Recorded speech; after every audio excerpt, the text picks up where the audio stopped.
Hello friends, welcome to Sathya சமையல்.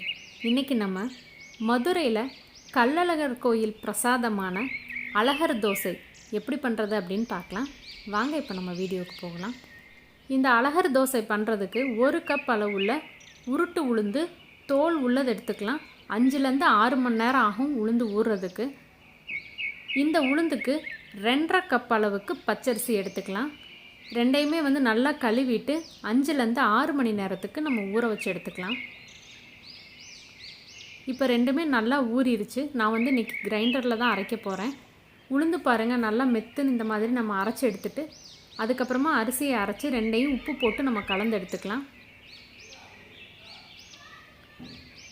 கலந்ததுக்கப்புறமா ரொம்ப நேரம் புளிக்க வைக்கக்கூடாது. இந்த மாவை ஒரு 2 மணி நேரம் விட்டு அதுக்கப்புறமா நம்ம தோசை ஊற்ற ஆரம்பிக்கலாம்.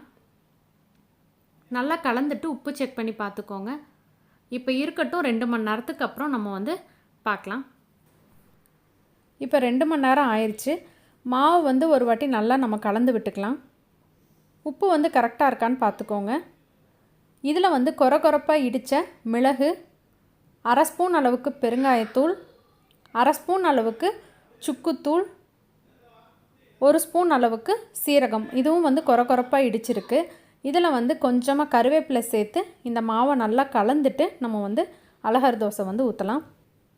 இந்த மாவில் மிளகு, சுக்கு, சீரகம் எல்லாமே இடித்து சேர்த்துருக்கிறதுனால ரொம்பவே வாசனையாக இருக்கும்.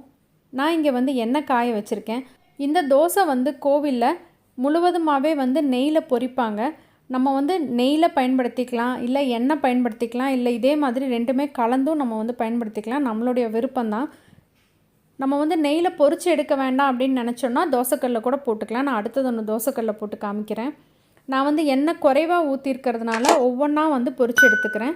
இது கொஞ்சம் பணியார மாதிரி இருக்கும். தீயை ரொம்ப குறைச்சி வச்சுக்கோங்க. அப்போ தான் உள்ளே நல்லா வெந்து வரும், இல்லைன்னா உள்ளுக்குள்ளே உளுந்து வேகாது. இப்போ பாருங்கள், நல்லா உப்பி வருது. டேஸ்ட் ரொம்பவே நல்லா இருக்குங்க. ரொம்ப ஆரோக்கியமானது கருப்பு உளுந்து பயன்படுத்துறதுனால. 2 பக்கமும் இந்த மாதிரி நல்லா பொன்னிறமாக நம்ம பொரிச்சு எடுத்துக்கலாம். சூப்பராக நல்லா வாசனையாக நமக்கு ரெடி ஆகிடுச்சு. நான் அடுத்தது ஒன்று ஊற்றி காமிக்கிறேன். கரண்டி கொஞ்சம் குழிவான கரண்டி எடுத்துக்கோங்க. எண்ணெய் அதிகமாக பெரிய வானலியாக வச்சோம் அப்படின்னா கொஞ்சம் அகலமாக ஊற்றிக்கலாம். நான் குறைவான எண்ணெய் ஊற்றிருக்கிறதுனால சின்னதாக ஊற்றி எடுத்துக்கிறேன். பொன்னிறமானதும் நம்ம எடுத்துடலாம்.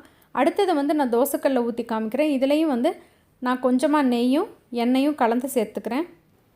கொஞ்சமாக மாவு எடுத்துட்டு ஊத்தப்பம் எல்லாம் ஊற்றுற மாதிரி எடுத்துக்கலாம். தோசைக்கல் நடுவில் கொஞ்சம் குழிவாக இருந்தது அப்படின்னா நல்லா ஈஸியாகவும் இன்னும் பொரிஞ்சு வரும் நல்லா.